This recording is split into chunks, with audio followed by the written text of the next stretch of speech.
Oh, it'll be so You fun. shouldn't be. We're just hanging out.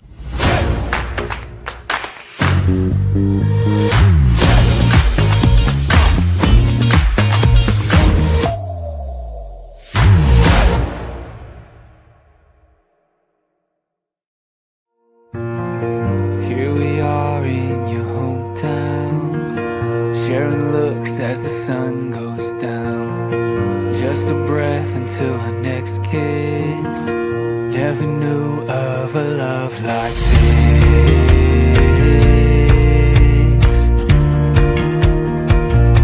A love like this.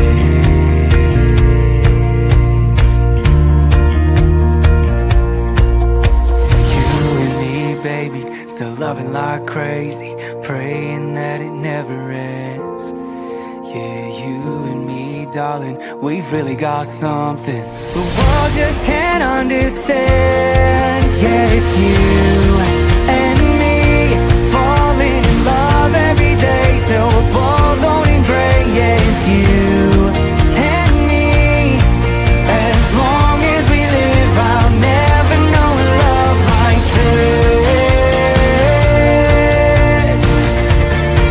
I'll never know a love like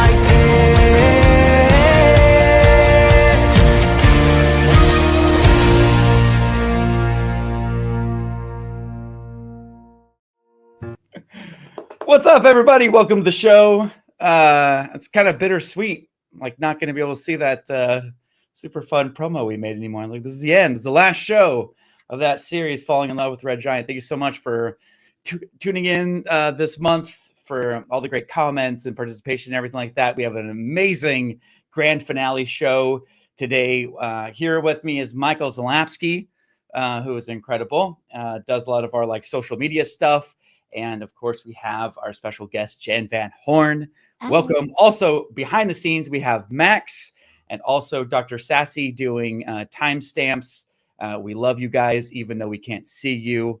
It's great. Welcome, everybody, to the show. Welcome, Jen. Thanks. And very exciting. So we're going to get to what we're doing today in just a second. But Jen, tell us a little bit about yourself. Introduce yourself to the wide Maxon audience. Yes. And actually, I'll start by saying how I met Jen.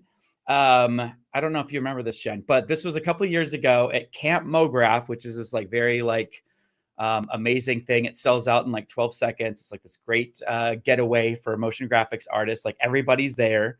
It's amazing. And like, Jen ran one of the sessions. Like, she's one of the prestigious positions of being like running one of the sessions. And it was about like managing your life. Like, how do you like do career stuff and then also like, you know, get your laundry done and crap like that. And it was like a really, really cool thing. And then you spoke at SIGGRAPH last year, right?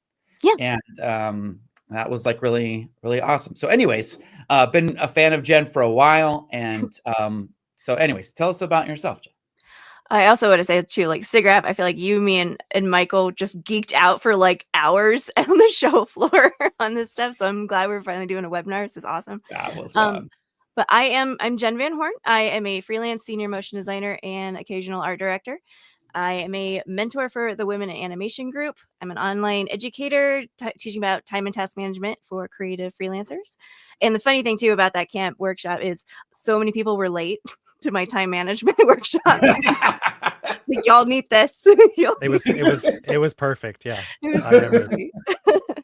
And then I'm also a teaching assistant for School of Motion right now for the illustration for motion class. I produce my own cooking channel series called I Make Ugly Pancakes, which I'll bring that up. So if you like to cook and don't want to spend a whole lot of time doing it, these videos are all like under 5 minutes, because who has time to watch hour-long recipe videos? And then I'm also a digital digital artist. I'm a photo manipulator, a home chef, and a hydroponic gardener. And I'm not going to show a reel because I am a generalist. So I actually have multiple reels. So if you want to check that out, it's www.jenvanhorn.com. And you could see actually my 2007, 18 years ago, my college art school reel. It's horrible. It's so funny. And then also I am really, really proud about this. On my About Me page, I have sort of a soft serve reel. Because I'm a generalist, I made this reel that tells you about my process skills and services. So check that out when you get a chance. So yeah, that's me. I would just like to say that's such a good idea, talking about process, because so Yeah. many motion designers just want to show their cool work, but a lot of being a good motion designer is having a good process, because motion design is not pure art. Motion It's design not. is solving a problem. The Right. client needs a message to get across, and what the problem is, how do you get that message across? Or they want to fill a screen with whatever. Like, it's all problem solving, and talking about how you how you approach it, what your process is so important for differentiating yourself versus other motion designers, because you're going to be the perfect fit for someone, but they won't know it if they don't know how you work. So I think it's a great idea. Exactly. And all it takes is like just a digital coffee to get to know me too. Like it's so many people are asking me, can I see your reel? Can I see your rate? I was like, well, one, I have multiple reels. What are you looking for? And I don't have a rate. I work within budgets. So I can tell you what exactly I can give you for the budget that you have. And so like that's definitely like it's a conversation that needs to be had. I'm not like, it doesn't work for me to be stuck on a list kind of thing. So yeah, I made it last year and actually attracted a couple of clients that I'm really excited to start working with. But I still have a lot of open spots. So please hire me this year. Yay. And I do all kinds of stuff. So it's fun when I get a variety of requests. So really proud of that. And then also for this, like I was telling Chad, I have a running stack of ideas for personal projects. Like it's kind of crazy how big the list is. But since last year, I've been leaning more towards food and beverage content, since I have a passion for food, obviously, with my cooking channel. And it's also winter in Colorado, so I kind of felt like doing something tropical for this. And I love mixed media animation because I get to work with After Effects and Photoshop, sometimes Illustrator as well. So you can kind of do so much with mixed media. Go in a million directions. So I knew it'd be perfect for this. It's a perfect vehicle for a webinar because you guys could show me various ways you would take my puzzle pieces and kind of fit them in different ways. So super excited.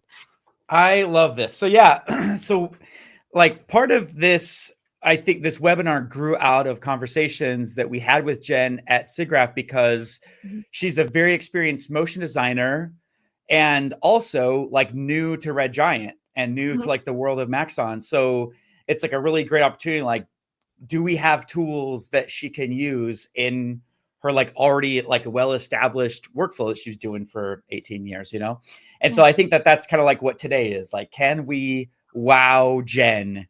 Can we like add something of value? Yes. Can we do this? We add something of value to what you're already doing. And so she had this like concept that she created with this like citrus soda.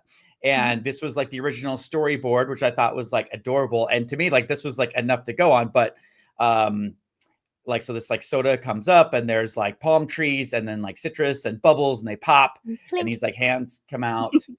And I thought this was like great. I mean, I was like ready to go. And then she was like, oh no, let me do a bunch of extra work and I'll actually like make the palm trees and the bottle and this like entire environment and put it in a After Effects composition and a timeline for you.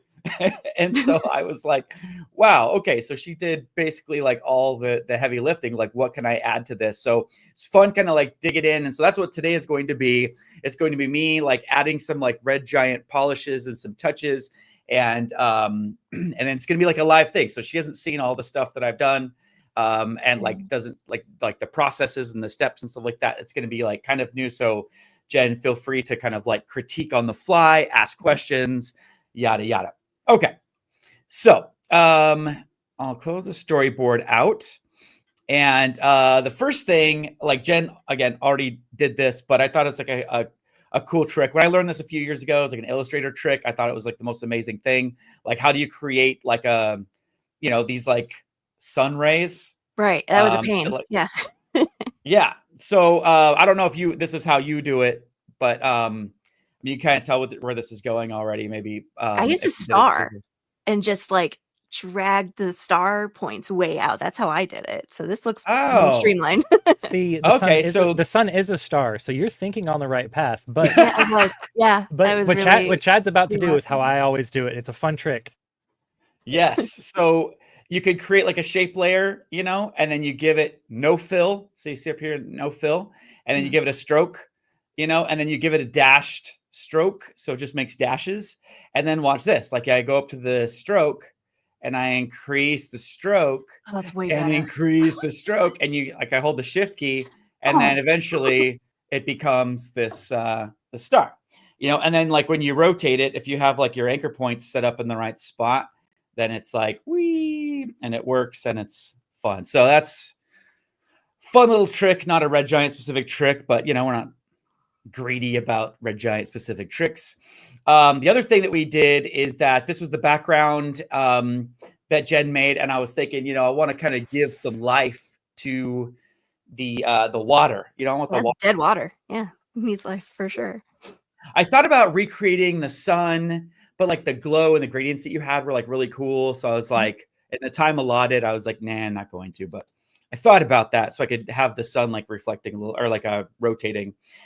So reflection effect is a really cool tool that we have that is a very simple way to create reflections. So like I can bring this down here, bring this down here, Oh, cool. and I could change like the angle of the reflection, you know? Oh, So it's I like a love that. very quick and easy way to create a reflection. And then in this You can case, animate that right too. Like if you wanted it to like kind yeah, of do Yeah, a yeah, yeah. faux It's parallaxing. it's super animatable. Very cool. Oh crap! I was gonna say, Chad, there's a really, really nice feature that's in the public beta of After Effects, but you're not in the public beta, where any of those position points, you can just in the timeline, you can right click and go to Keyframe Assistant. I forget what it's called, create null for positional points, or create controller that's for right. positional points, something like that. There's a tutorial about it on the Red Giant YouTube channel that I did, but it's really cool. Is it makes a null object that thing is then tied to. The null object can then be parented to other things. It can be 3D. It doesn't matter. That 2D point will always follow that null's position on the screen because all it does is makes a bunch of really complicated expressions in the background.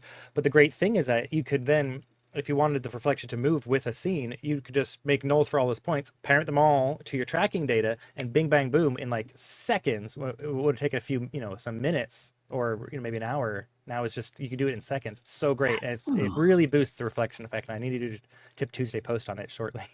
I love it.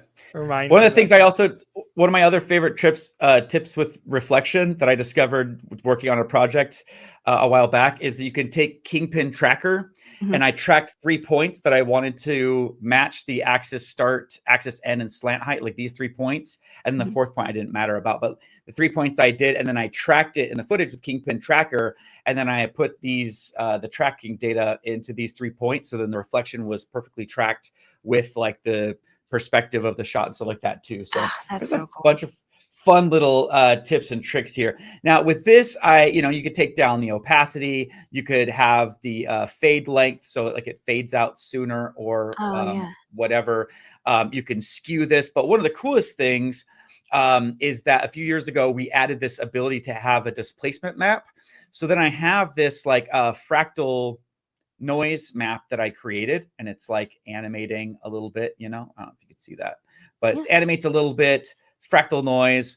And so then what I could do is go into displacement map and say, use this fractal map, make sure you use mask and effects, and I'll use maybe like the red channel or something like that. And then I could displace this horizontally.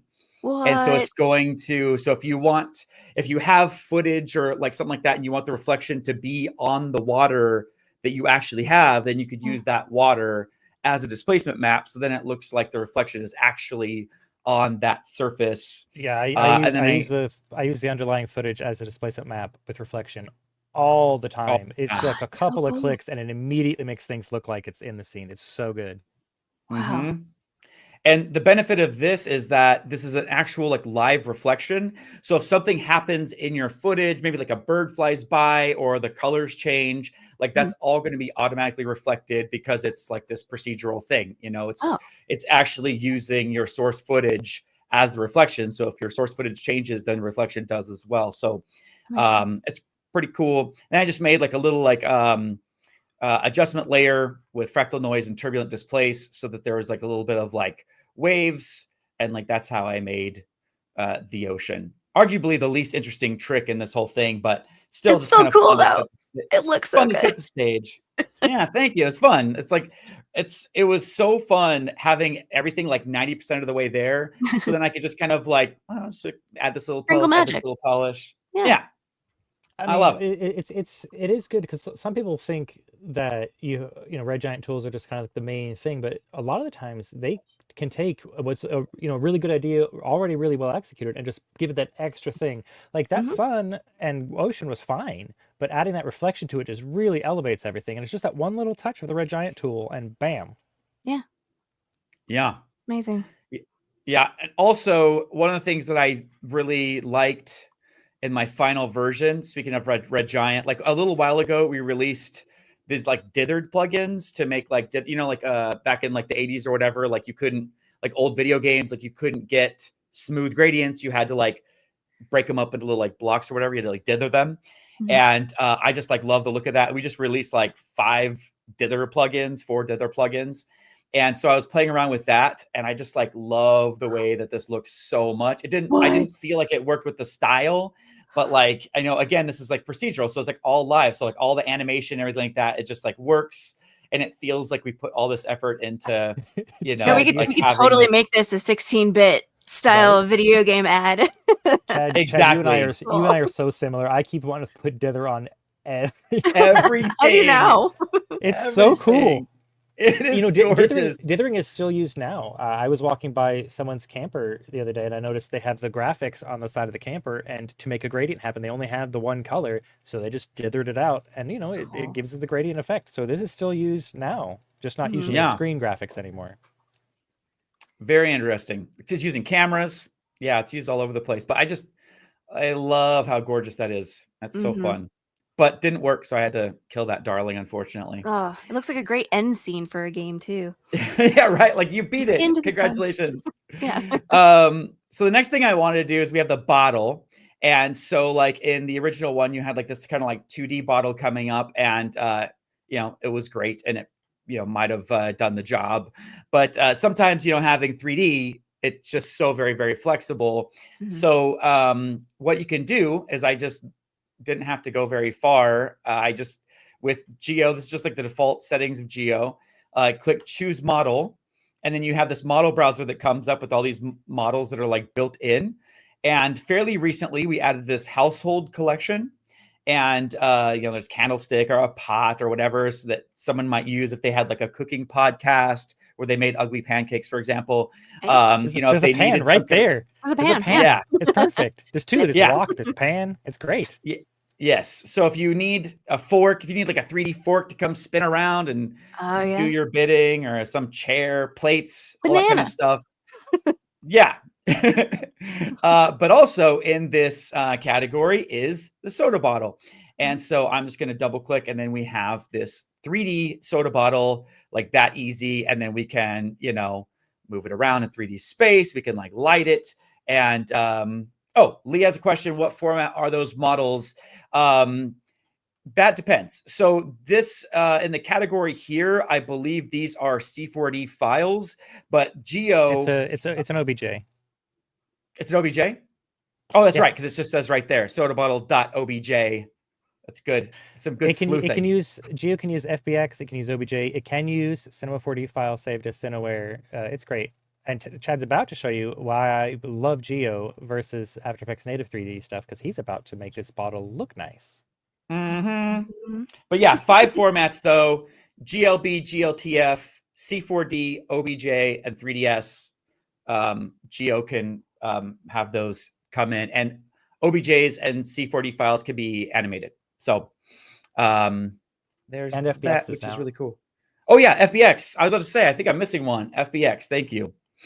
Okay, so basically, what's really cool about Geo is that it can understand 5 different meshes in that one 3D object, and you could apply 5 different materials, like separate sets of materials to each of those meshes. So what I usually do is I'll go into material 1 and look at the first one. And there's not like a way to determine what those meshes are. So I'll color the first one, and let's make it green because we want the bottle to be green. And then, whoops, it's all just one thing.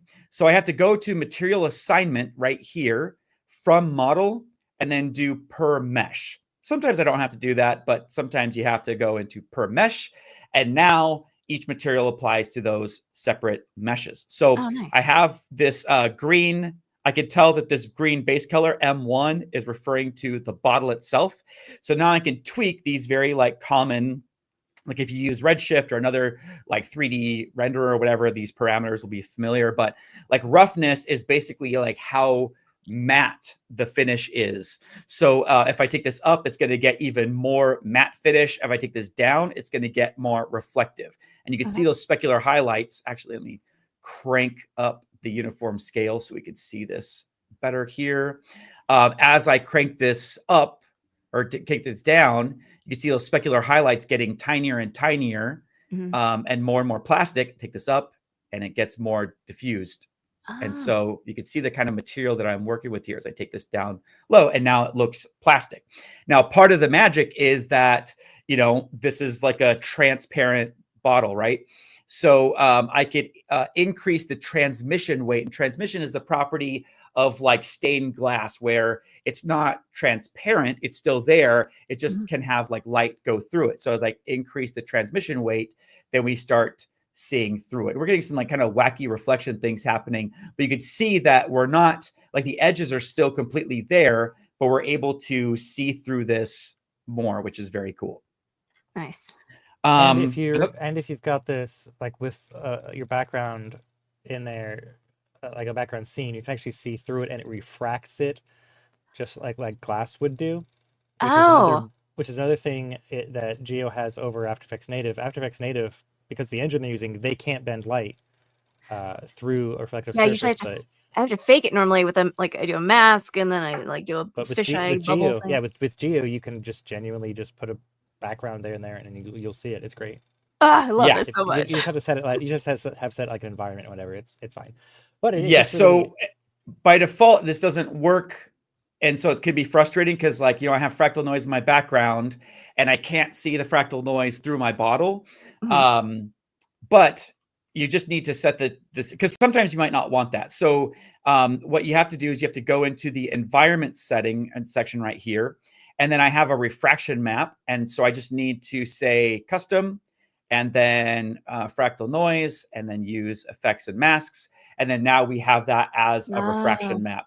So that's like showing up. And so then if I went back to my fractal noise and like evolved it, actually I need to set that to be. So that's like when you would do like a pre-comp, right? Like if my background had a lot of stuff in it, it was a lot of layers. Okay, that makes sense. Yeah, if it had multiple things and you want to reflect the entirety of all those layers, then yeah, you'd pre-comp that and use that as the refraction map, which is pretty cool. And then you know what I haven't tried, Chad? What's that? I just thought of this. Since the environment map, you could say for the refraction use this layer. What if you set Geo on an adjustment layer? You know, never mind. Let's move on. I don't want to get too crazy here. I'll poke at that later and see if we can do that. It's hard to it's hard to not fiddle when you have all this fun stuff going down. I just saw our buddy Ian in the chat. I can't pay attention to the chat and do things at the same time. My brain isn't that skilled, but I just did see our good buddy from Maxon, Ian, ZBrush Lord, Ian Robinson. What's up, Ian? Ian's love cool you, buddy. people. Ian's very cool people. There's a lot of people in the chat today. They're all saying hi. Casey's in there, Lee, Tessa Mushin. It's my people. My people are in the chat. Veronica Booza, Cosmo Sugar, Blake Rizzo, who did a great tutorial that's on Cineversity right now. A lot of good folks in the chat. Oh, yeah. James is asking if a Cinema 4D file is using Redshift materials, can it render in Geo? No. Geo, you have to build all the materials in Geo. Now, with Mhm. speaking of Redshift, what's really great is if you're an After Effects artist who's like thinking about 3D, Geo is a great like stepping stone to get your brain thinking about how materials work. Because the way the Mhm. material system in Geo is set up is very similar to how it's set up in Substance and Redshift and other 3D models. Like you get your base color, you say how rough it is, whether or not it's metallic, whether it's subsurface. Like all these things are in pretty much any 3D rendering engine. So it's a good way to kind of like learn how to build materials. This is And also a Mhm. really great way. I actually have a degree in 3D animation. I just don't like it because I worked with Maya. Sorry, Maya. Sorry, Autodesk. But I have so many friends who are like, Cinema 4D, Jen, just do Cinema 4D. I'm like, no, I don't want to. I want to stay in After Effects. So this is a way to like, I could stay in After Effects and still do 3D stuff. So this is making me super, super Also, psyched. Cinema 4D people, like, calm down on Jen. I know. Jen, Leave me Jen. alone. but Cinema Ease 4D off is a so little much, bit. it's so much fun though. I'm so excited for you to eventually start getting into it because you will love it. But back to what we're doing with this bottle here. I don't think you're going to be doing this, Chad. But one thing I like is that you can have animated textures in Geo too, which is again Ooh. something After Effects native Right 3D. You here. can't build the materials and you can't animate. You can have animated materials. It's just here's whatever materials happen to be on it currently. You can't Cool. really build a texture, but you can build it in Geo and even have it animated. I've used that for some really cool effects. Can you then Very cool. posterize time the animated text? Like, could you? Oh, we could do some It's fun it's just stop like motiony things. it could be any pre-comp, any layer. Okay. It Yeah. just works. So yeah, that's what I was going to show you next. Oh, also on the Redshift thing with Cinema 4D and Geo. So yeah, the Redshift textures don't come into Geo, but the Cineware engine has been completely rebuilt recently in After Effects so that it does have the full Cinema 4D engine. So even simulations, Redshift materials, like all that stuff does come over through Cineware, just not into Geo. So I typically do this where like I'll make some garish color just so like I identify it. And this M2 is our label. So I'm actually going to reset that back to white.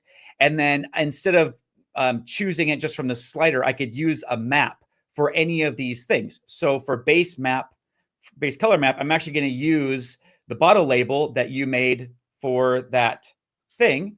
And so now our label comes in.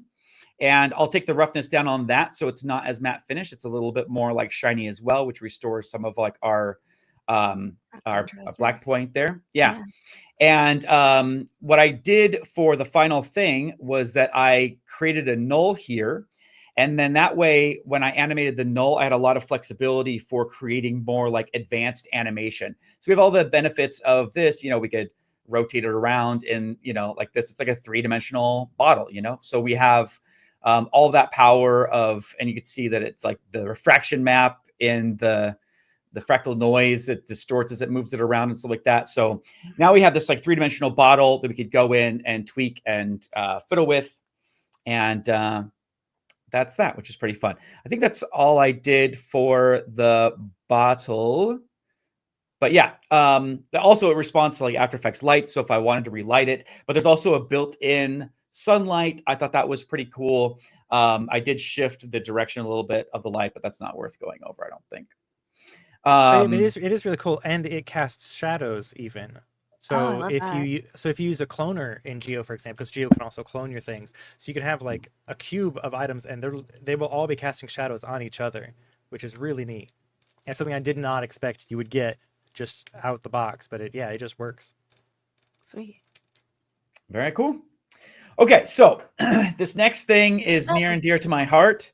We're gonna be talking about. Oh wait, did I go too fast, Jen? Did you have some? No, I was just excited for bubbles.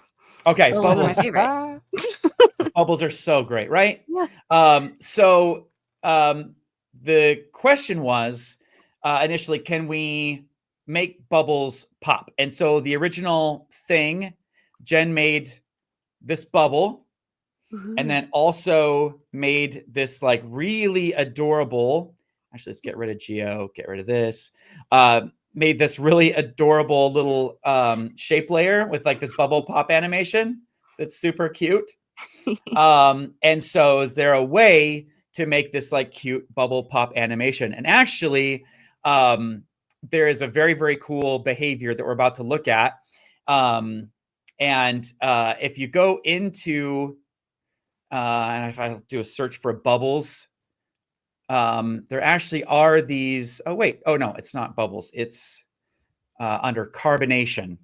Also, if you're not using the dashboard, like I learned about the dashboard at SIGGRAPH and it just blew my mind. I'm like, I had no idea. Yes. Yes. Thank you. So we have these bubbles. I made this for a while back for these these atomic age, like mid-century little like Rocky and Bullwinkle type things. So I made these little bubble animations and they pop, you know. And so I learned how to do this, making that, but I didn't want to use this thing that I already did. So we're going to start from scratch using the same trick, and it's super flexible, and it comes in handy so often. So basically we have these particles, and you know, by default we have this emitter, and I think we have time. So I'm going to show you from scratch here. The emitter, like I mentioned like a few weeks ago or last week or something like that, you know, I see particle systems as having like three major components. Like you have the emitter, you have like the thing that's emitting out the particles, and like the velocity and the direction, all that kind of stuff. And then you have the particles themselves. And then you also have the behavior of the particles. Like those are the three things that I'm looking at when I'm trying to create a system. And if we're trying to create bubbles, they're not emanating from a point. We want it to be kind of like carbonation. So it's like an area. So I'm going to change the emitter type to a box. And by default, this box is a cube, and all of the sides are linked XYZ. So I'm going to change the emitter size to XYZ individual so that I can make this not a cube. I want this to be like wider, like so. And then by default, the behavior of the particles, they're just kind of like going randomly in all these different directions. I want this to be directional. I want this to flow upwards. So I'm going to change the direction to directional.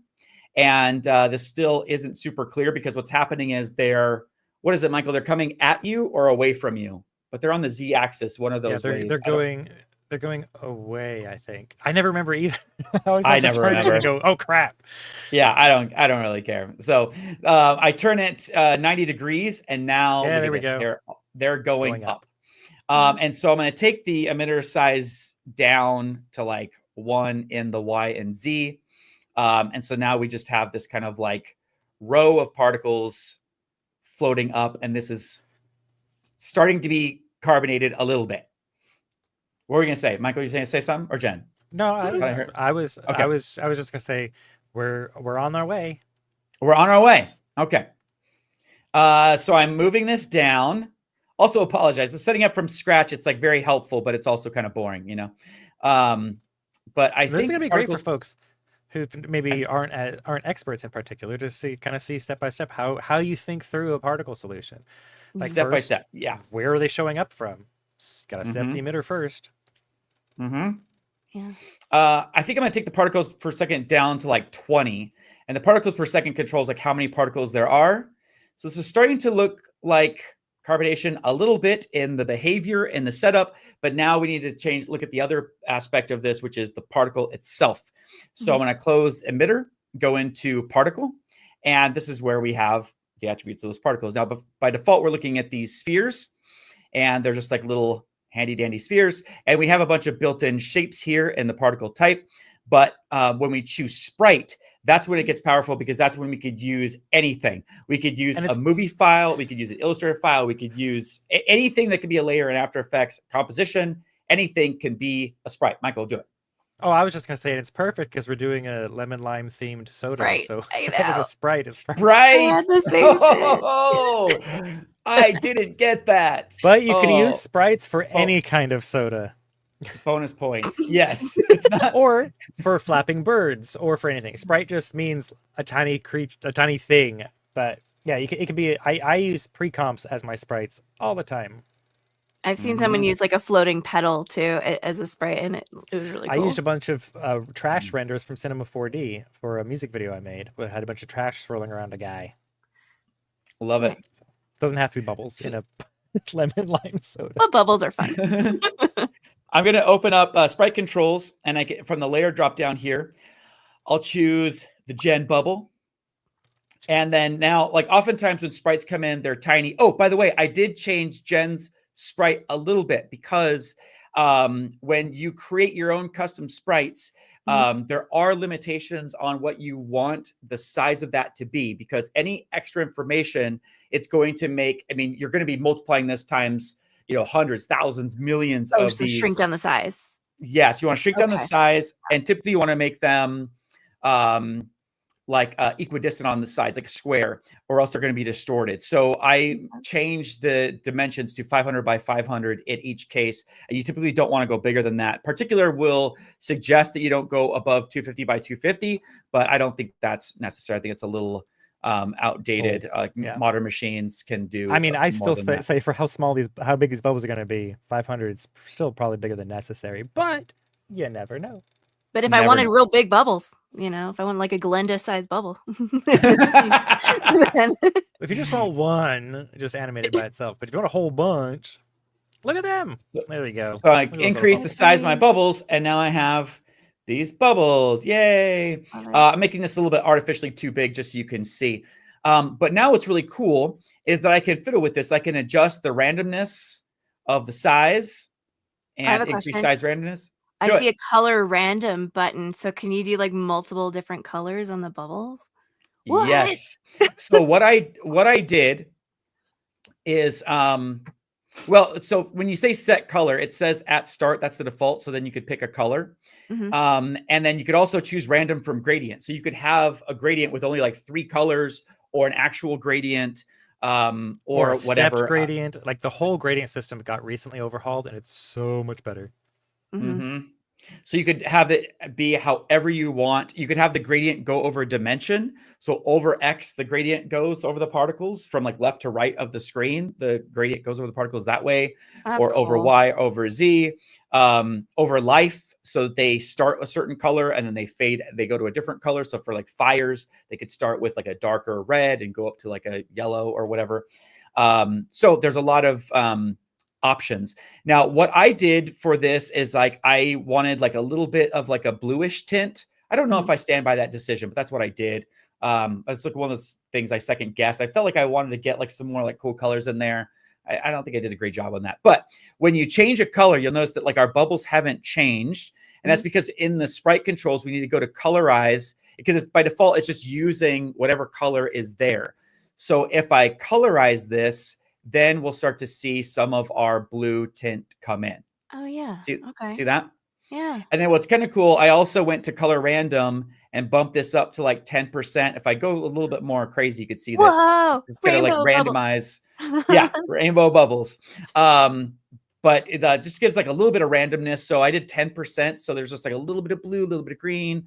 And it's kind of like just a variation of that color that I picked. And then also we could go into opacity random and kind of have these vary in opacity as well, which bubbles would. So a lot of options too. I think that's cool. Yeah. I could go in here back into, and I think normally it's the Z depth, but because it's rotated, it's askew a little bit. So I could go into Y and add some more depth there. You see this, I increase this, they're moving in Z space. What is now Z space, but it's Y because it's rotated. But I could do that if I wanted more depth with these as well. Another thing that I did too, if you go into rotation, there's like a million rotation parameters. And I didn't want these to rotate because they have kind of like a specular highlight built in. But because of my compositing background and like I'm a little bit particular sometimes, no pun intended, I rotated the Z so that the specular highlight would be on that side. And then if I want to like increase the random rotation a little bit, I could bump that up just so they're kind of randomized a little bit, but feels like the highlight would still be on, always be on that side. So anyways, now we have these bubbles that are rising. And the problem is we want them, this little pop animation to pop when the bubbles pop. And how can we work that out? How can we create, if we just have like a bunch of pops happening in random places, that's going to give us away very quickly. So there's an amazing behavior. Actually, I'll take this down to like 10. So it's just like a little bit less, just so it's a little bit more clear. There's a relationship here we need to worry about. So one of the things people will say, like when people are new to particles, like, well, I want my particles to go the entire way of the screen, and they're not going that far, and then they're going away. And so the way that we change this is, well, we could add some more velocity to make the particles go faster, but the reason why they're dying out is because of the lifespan of the particles. Right. So if I change this to like 6 seconds, then they would, travel farther before they died. And by the end, they would, well, they're not on screen that long, so they don't get that far at the rate of speed that they're traveling. But that's how we'd affect that. For right now, I'm just going to say that they're only on screen for like 2 seconds. So we have a lot of like popping. So what we do, this is so cool. This is one of my favorite things. I'm going to go into show systems. So far, like all of these settings is just for one system of particular. You could have 16 different systems in the same instance of particular. They can interact, all that kind of stuff. So what I'm going to do is I'm going to add a system, and that's going to open up the designer. And so now we have these little squares represented by the sprites. The sprites don't render in the designer. And then we have this other thing where we are seeing the new particles we just made. So in the second particle thing we just made, I'm going to change the emitter type, not from a point or a box or a shape, but I'm going to change this. And actually, before I do, I'm going to take particles per second down lower. I'm going to change this to emit from parent. So now each bubble becomes a particle emitter. Every single bubble is now spitting out particles. Oh, that's not what we want in this case just yet. We got to fill it with some more stuff. It is great. It is great if you want trails or like little sparkly fairy dust coming off of your sparkly fairy creatures. It's great for that kind of thing. Yeah, because you can have a particle stream made out of particles, but then each one of those particles making the stream is generating particles, and there's just like a billion uses for that. Yeah. But I'm going to change the emitter from parent behavior from continuous, so they're all spitting out, to at parent end of life. Cool. So that way these secondary particles only trigger when the parent dies. So I'm actually going to take the particle to 1 because we just want 1 bubble pop for each thing. Mm-hmm. And actually I'll go back to apply. I'll just apply this. Go back to my regular interface here. That's a common thing. Okay. So now we have, when each particle dies, it makes a little sphere. But what I'm going to do, I'm going to go down to my emitter 2, and I'm going to change the particle type to Sprite. And I'm going to change this to Gen Bubble Pop. And then let's also increase the size just temporarily so we can see that. So now what happens is it's looking at it. There's now a relationship between our 2 particle systems. We have the bubbles on system 1, and then system 2 is our little bubble pop that is triggered upon the death of the bubble. So then we get these cute little bubble pops. Oh, this makes me Isn't that amazing? Yes. Isn't that so fun? Now we have some issues because the bubbles are different sizes, and so that creates like a depth perception sometimes. Maybe they're farther back, and so what we could do is just say, okay, get the opacity from the parent, and now we can say actually get the size from the parent, and we could also colorize this up to 100%, and then say color from parent 100%. So now it's also getting that little like tint from the parent. So now they match in terms of opacity, in terms of size, in terms of color. And then we have these cute little pops. Oh no, Michael's here to throw a wrench. Uh-oh. What, Michael? Oh, did I disappear? Oh no. No, you're here. Okay. I was just saying, we have a couple other problems though with, say, for example, the time sampling and how long these things are living. Oh, yes. I didn't get that far. I didn't notice. Yeah. Okay. So what Michael's referring to is like, let's say, look at this pop right here. Wow. Okay. This is okay. It's not, it's like, it's freaking out on me. So I won't zoom in. So if you look at one of these pops, it just kind of keeps popping. It's just like pop, pop, pop, pop, pop, pop, pop once it's triggered.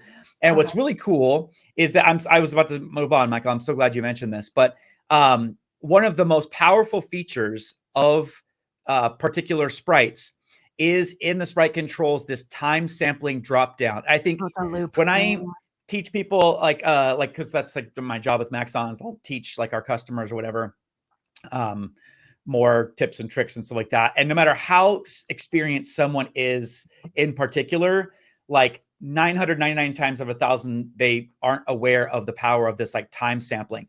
So by default, it's set to random loop.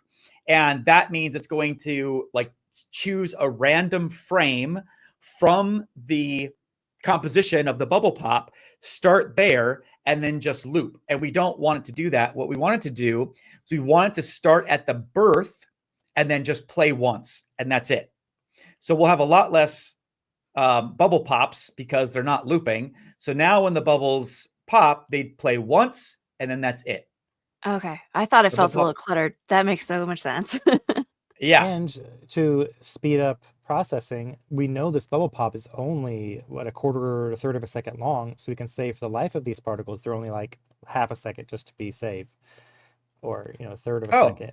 And then it won't be calculating this invisible sprite either.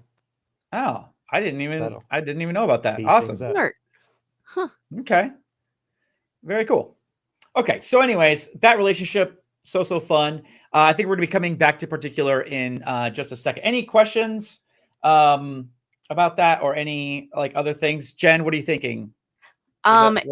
If the bubble, could you have it too where just the emitter is having it from a center point? So if it's like behind a soda bottle instead of, so it's like coming up, but still coming out from does that make sense? From the middle. So like still what I think would be really cool. I'm sorry, Chad, go ahead. No, go ahead.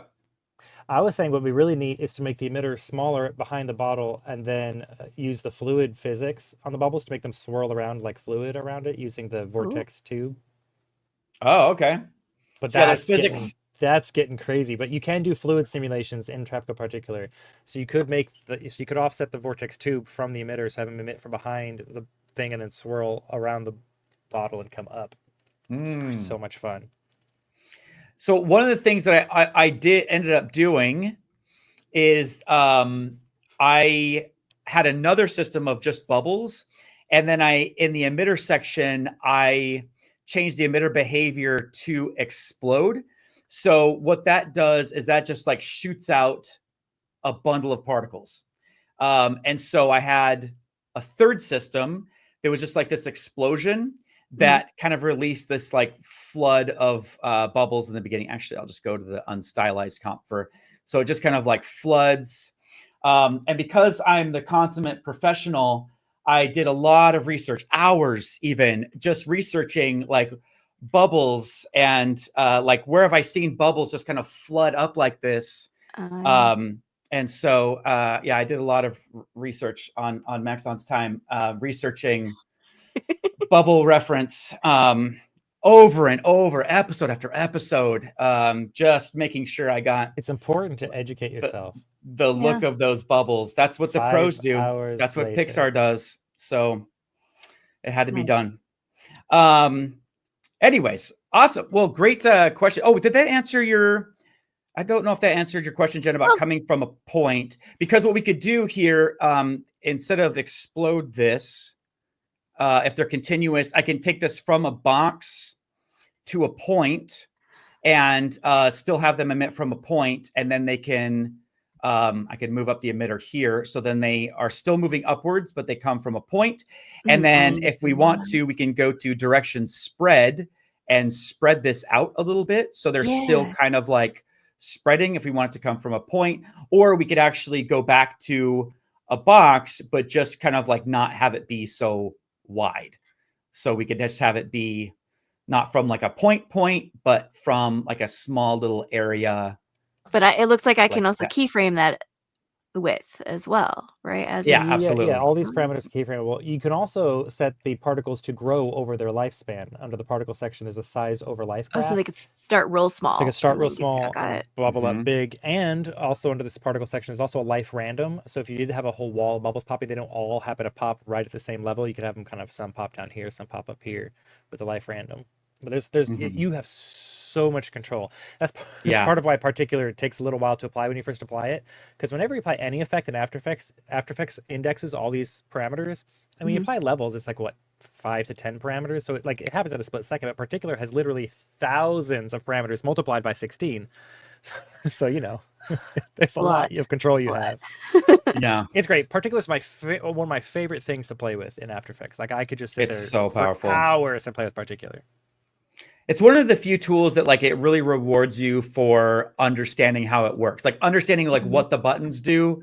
Like it really rewards you for that because it becomes this like Swiss Army knife tool that you can just use in a variety of different ways, which is really cool. And if you too want to learn how to use Trapcode Particular, there's a great Getting Started in Trapcode Particular series on Cineversity starring someone in this room. I saw. And it's free, so if you wanted to, you don't have to like log in or sign up or anything like that. It's free. So how do you do those cool lines, Chad? Oh, so this is Jen's creation. I can't take credit for this. So Jen made these lines and using a shape layer path, which I think has a taper on it and then a trim path. Yeah, taper and trim path. And it's fantastic. There's no reason that I needed to do anything with this. But I thought, what if we wanted more control over this? What if we wanted this to like exist in 3D space? What if we wanted this to have like 3D depth and dimension to it? And so in times past, in the ancient days of our forefathers, there was an effect called 3D stroke, which actually still exists. But 3D stroke. Yeah. Whiteboard animation. Yeah. You could make a mask and then have like a stroke in 3D, duplicate it in 3D. And what fewer people know is that there was a successor to 3D stroke that came out a few years ago called DAO. And DAO is basically 3D stroke. And so I want to show you how to use DAO. So if I just apply DAO, I'll just go over here and I'll apply DAO. And what DAO does is that it takes 3D geometry and it renders real fast. It takes 3D geometry. Probably of all the 3D geometry things I've ever worked with, I think DAO renders the fastest. It's so fast. It's so fast. It's like laughable. And so it takes 3D geometry and extrudes it around a path. And it can and that's what DAO means, is path. And so it can do that in one of three ways. It can generate a path for you automatically using a circle, a line, or a fractal. Or you can use a light path as the 3D path that the 3D geometry is extruded around. Or you can use a mask that's on the layer. So what I did is I have Jen's shape layer path, and I was like, hey, I want to make this a mask so that I can use this in DAO. And this is like a not very straightforward thing, taking a shape layer path and converting it to a mask. It's a kind of a weird trick. So I'm actually this is how I did it, and I'll be curious if there's a different way, but I selected the path.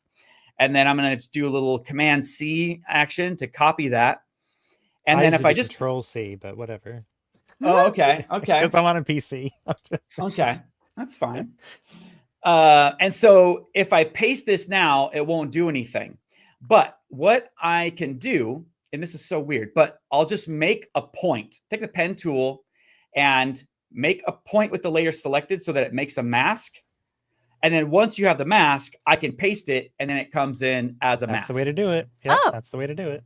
God, very I've been handy. doing things the long way so long. Also, while we're here pointing this out, you can also paste this into a position property of a layer, and it will make the layer animate following this path too, which is a very handy tip. Nice. Yeah. Okay, so now we have this mask.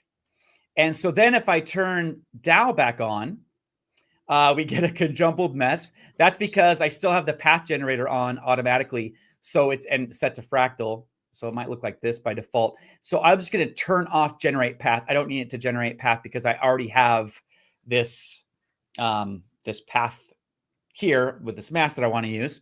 So I could go into segment, which controls the geometry. And there's just not enough segments here. So I'm going to crank up the segments. crank up the segments. And then I'm going to maybe crank up the sides. So this is like a little bit more like round. Nice. Like, look at that. Look at all that geometry I'm adding. It's so much. And I'm going to turn down size. I just got ideas for ramen, for animating ramen. Okay.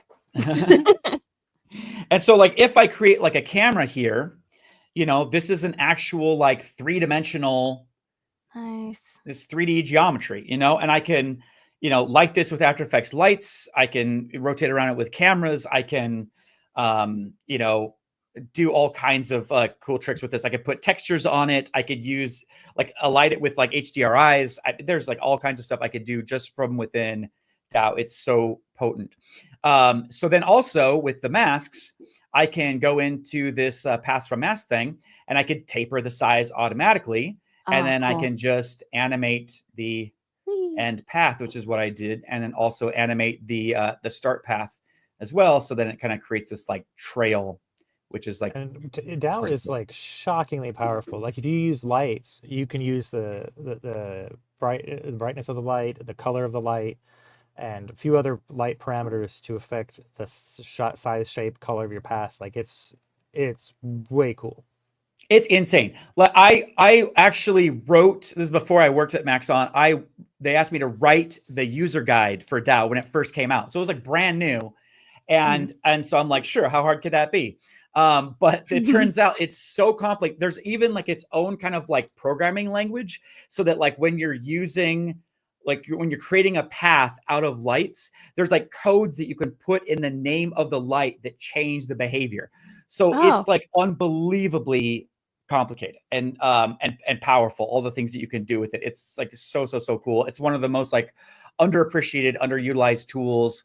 And I won't show you this that much, but I did this like repeat paths thing.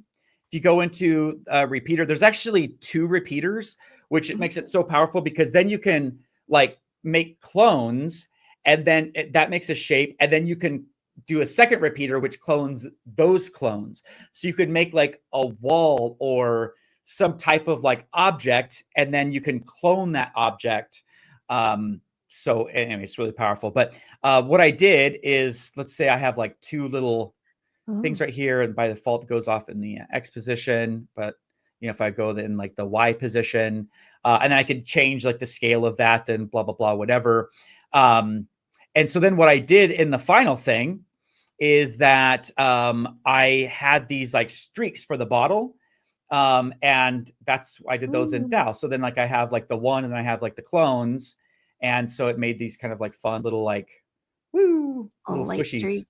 I like yeah, their little glows on them, all cute. I like that one. Yeah. I like that one. Yeah, this one goes around the bottle. Isn't that fun? Yeah. I love it. And so then in the final, you can kind of see that here. They're kind of hidden by the bubbles, which is not great design, but I was like, yeah, whatever. And then here at the end, once the bottle settles, that's when the thing kind of like wraps around. And I just used a mat on another layer to mat it out, so it looks like it goes behind the bottle. Nice. And yeah. Anyways, there's actually a couple different ways you could do that disappearing behind the bottle business. You can use DAO has options in the visibility section for near clipping and far clipping. So once you get the animation looking kind of how you like it, you can duplicate it, make one of them clipped, so you're only seeing it from the camera to where the bottle should be in 3D space. The other layer, just put it behind it and clip it so you only see it from the bottle back. So then you have that's I think how I did the original, actually. In the original, yeah, I'm pretty sure. Yeah, like I have 2 layers here, and I just masked just like 2 bits. Speaking of the original, can we talk about those palm trees for a second? They look awesome. Oh, these palm trees are so gorgeous. Like, yeah. What did you do with them? I did so much with that. One of them, like one is a baked layer. But I was playing with blending modes, and so first, like I had taken them in this palm tree image into Photoshop, masked out the trunk, the base palms, and like 4 palms, and then just started kind of animating the bends of them. And then I just started duplicating them and playing with blending modes and offsetting the keyframes a little bit, so there's a little bit of like a lag. And then I like baked one layer and then put a whole nother layer on top of it. So I just I played. But I love them. They look great. I'm doing palm trees in Cinema 4D right now for a unrelated project, and they're fun things to play with. I love palm trees. Also, I see them around here a lot because I'm very far south of you in Colorado. Yeah, a little bit. I'm very south and east of you. I grew up in California though, so I've got palms in my heart. These are the echoes of these different shapes that are here. Like these palm trees are like they're a very solid win. A very, very cool thing. And that's 100% Jen. Blend modes, man. It's fun to play with.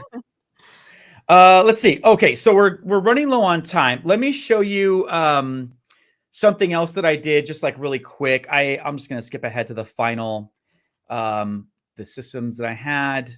I'm going to go to Citrus, turn off these. So I have this all this citrus, and we talked about how you can use anything as a particle.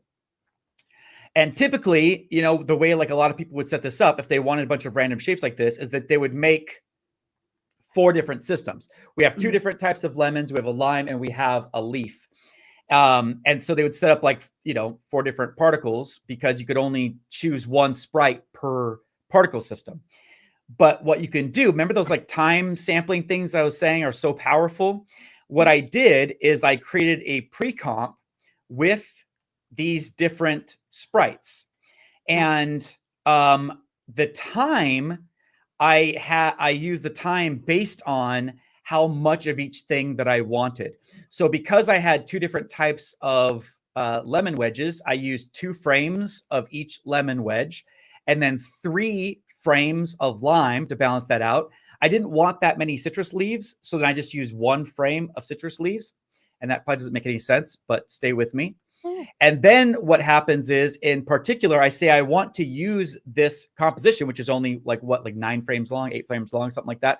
I just want to use that, but then just the time sampling, use a random still frame. So it basically says, look inside of this pre-comp and its time, and then take a frame at random and then use that as a still. Don't play it as a video, just use that as a still image and then let that be each particle. So if you want to have a particle system filled with a bunch of different types of particles, make a pre-comp. So in time, each one of those is like that. Or likewise, you could use videos. You could have multiple videos in 1 pre-comp and then have it start. It's a pretty complex thing we don't have time for, but you could do a split clip and they could use multiple videos. So then one system is actually using multiple animated videos as the sprite, which is, really that's what I used for my trash thing. I had a bunch of same 90 frame loops of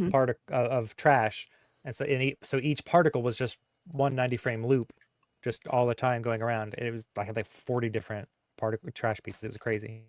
That's cool. Yeah. And I also let's see, what was I going to say? Oh yeah. So in rotation, there is this thing which I didn't mention before, which is degrees per second on the Z rotation, and then random speed rotate. So I added some speed here and a little bit of random rotation. So if you look at the lemon wedges, the bubbles I mentioned, I didn't want rotating because they have that specular highlight. Yeah. But I did want these to kind of feel like they were floating away. And then with especially with these lemon wedges that are cut out like that, it would give a lot to the energy of the piece to have them rotating. We'd really feel that energy as they rotate. So I just added random rotation so that they feel like they're kind of floating and more realistic, which is pretty cool. That is cool. So yeah. And finally, there was the stylization question.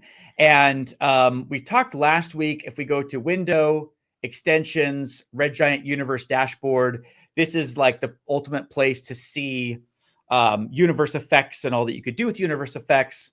And once this loads, then we could go to the Stylize category, and there's tons of really incredible stylization tools. We talked about Hollow Matrix last week, Chromatown. You could make it look like it's like 90s footage, or like the analog effect that I used on the Red Giant promo, Falling in Love with Red Giant promo. There's like all manner of different kind of cool stylization things. VHS, actually it might've been VHS that I ended up using on that one, but those are the popular ones. But another one that's like really cool that I use all the time is Texturize. And it's not this regular Texturize, it's uni.Texturize. It's the universe effect, so it'll have that uni prefix, uni.Texturize. And what this does is it apply, if you just want like a texture on something, it's just a very quick and easy way to apply that texture. And you have all of that control like right here. You could just place your footage with this map if you want to. There's just like a lot of control and flexibility. There's a mask section that's enabled by default that creates kind of like a vignette. So it assumes that you probably have, that you might have some kind of central subject that you don't want to be texturized in the center. So it builds a mask for you automatically that you could then just like easily scale that center thing. So it's maybe just at the more of the corners the texture is, or like the fall off. So it's like a little bit more like feathered, or you could just like turn that off and just have the entire thing textured. But then it's just kind of like a static thing. So another thing that I like to use, and actually is what I ended up using here, is Texturize Motion. And Texturize Motion has animated textures, but then it also by default does a bunch of kind of like random things to your footage. Like there's like a jitter built in, and it also has like that mask, but there's it posterizes time, the source time. So then as I play this back, we get these like cute, like it's shifting, it's randomizing like the opacity. So it's making everything feel kind of like handmade. Yeah, and it's got energy. Really nice. Yeah, energy. it got like an energy to it. And like even just like the default settings are so fun that I think I just ended up using mostly default settings. I went back to the mask, and I didn't like how the bottle specifically was. The bottle itself is naturally just like so clean. So it just really stuck out. And I didn't like that. So I feathered the mask more, and then also decreased the mask size. So we got a little bit of that texture like on the shadows of the bottle. But effectively, like that's the thing. That's what I came up with. That's the red giantness that I added to your brilliant. Nice job, Chad. This turned out really fun. Thanks. It's just amazing what you can do. Just little things. Yeah, like Michael said, like you don't have to do a whole lot to completely change the vibe of something too. And this was awesome. Yeah, thank you. I think like it was a really fun project to do. Like your art really got us like 90% of the way there, but it was really fun to kind of like play with these touches, feeling like the design was already in good hands. Like the layout was like good. The palm trees were, super sexy. So there wasn't like that much that felt like it needed, but it was really fun to like add energy in all these different ways. And I feel like if I did this again, I would come up with something completely different, and it'd be like really fun to explore and play with that direction as well. But yeah, the Red Giant tools definitely added a lot with like DAO and the particles, the bubbles and things like that, and the reflection on the water. It was really fun to play with and stuff like that. So I hope you feel like I didn't dishonor your great work in your citrus soda thing, and that there were some tips that helped out. I'm definitely using DAO. Like that's one that I had no idea of. Like we talked about bubbles before on the SIGGRAPH show floor, and that kind of sparked a lot of this as well. And yeah, and Geo too. And so I believe I saw the soda bottle, I think a couple of weeks ago when you were doing like a Geo overview, I think, and like you scrolled by, and I was like, soda bottle. Oh, cool. I was like, I have an idea for that already in my like list of stuff. So yeah, I love that. Cool. Well, Jen, thank you so much for being on. Oh yeah, do it. There's a quick question in the chat from Josh Fryer asking if does particular allow particles to interact, like not just gravity, but interactions between the particles. There's the fluid setup, which does let them interact with each other. Like fluid, you can have two fluid things shoot at each other, and they'll like fluidly splash off each other, which is neat. There's also predator prey. There's also predator prey setups, which you can use if you get a little funky, to make them bounce and interact with each other in some various ways. So the answer is not exactly like Newton with the physics, but kind of also yes. Yeah. With- I think with the Michael and I predator prey spent like stuff. 2-3 hours just on Predator Prey too, like playing. Predator Prey is one of my, like, it has changed the way I use particular in so many ways. Like, you can do so much crazy stuff. You can use it for organic reveals. You can use it for faking physics. There's all kinds of crazy stuff you can do with it. Particular has got so many great things over the past couple of years. Like, it's just. There's also bounce, you know, and so you Bounce could has been have particles improved, yes. bounce and stick to like a plane, or there's like a built-in ground plane. So yeah, Or there's a lot of 3D ways that planes. particles interact with each other. Yeah. So good question. And so, yeah, thank you everyone for sticking around. I know I'm like 9 minutes over, so I appreciate your patience. Max working in the background, making everything run smoothly. Couldn't do without you, buddy. And Dr. Sassy for the timestamps. Jen for creating this like amazing project and doing so much work on it, and all of your creative energy to get this thing going. And Michael, obviously, like, we love you. Thank you for your tips and your endless knowledge. Really quick Speaking before of tips, there's a link in the chat to the latest Red Giant tutorial I just dropped, which takes the 3 tips that we posted on the Red Giant social media channels and gives them a little bit more breathing room, because they're not frenetically trying to cram everything into 60 seconds. So a little bit more breathing room about how to get the Chat GPT Super Bowl commercial effects on your footage or your animations. So that's link is in the chat, and also just over on the Red Giant YouTube channel. Nice, thank you. For more information, we got another a bunch of events coming up. We're going to be speaking at different things. If you go to maxon.net/events, there's all kinds of, Severance. You guys watching Severance? Dear heavens, that show, that's so good. So next month, we're going to be looking at creating game assets, and with Unreal and ZBrush and Cinema, it's going to be amazing. And we're also going to be in person at events. Cineversity, we mentioned cineversity.com. There's a bunch of like free training and tutorials if you like to dig into anything. And then also the session is recorded like all of them, and it's going to be on the Training Team YouTube channel, Maxon Training Team YouTube channel as well. So also you can submit your questions for Ask the Trainer at this link as well. Thank you all so much for joining us and sticking around. And Michael and Jen and Max and Dr. Sassy, thank you so much for participating. And yeah, we'll see you all next time. Thanks so much. Bye.